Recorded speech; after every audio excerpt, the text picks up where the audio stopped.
Ya, dia tonga izao eto amin'ny acoustique gasy indray ny lesona manaraka izay anarana amin'ity lesona fototra ho an'ny piano ty dia ny demi-temps sy ny temps. Amin'izao ianao efa tokony mahalala ny anarana note izay tamin'ny vidéo voalohany indrindra.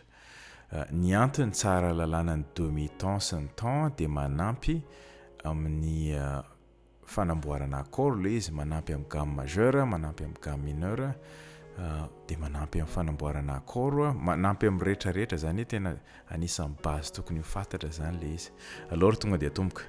Ny demi-temps dia ny elanelana note anankiroa mifanakaiky indrindra. Le distance na note anankiroa, iny moa intervalle amin'ny fiantsoana azy. Note anankiroa mifanakaiky fotsy sy mainty ity zao, iny zao demi-temps. Avy ato amin'ny C makatao amin'ny D bémol na C dièse, demi-temps. Torak'izay koa D bémol makatao amin'ny D, demi-temps. OK? Note anankiroa mifanakaiky, zay ny demi-temps. Eto B makatao amin'ny C, demi-temps ihany koa satria reo note anankiroa mifanakaiky raha jerinao tsy misy note maintimainty eo tenatenany.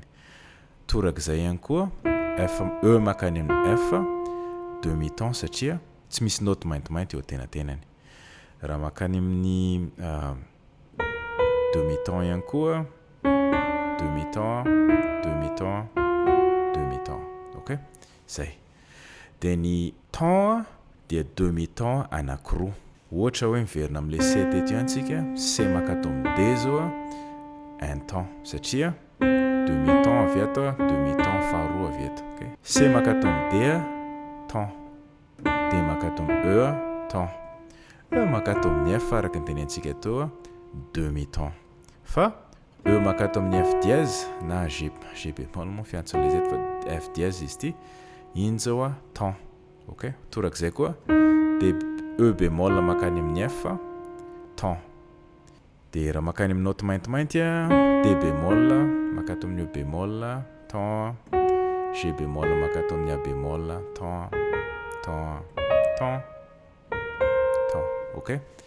Zay le vidéo ianarana tsy moramora eo zay dia ny lesona manaraka mianatra gamme majeure. Eny aloha fa dia mazotoa.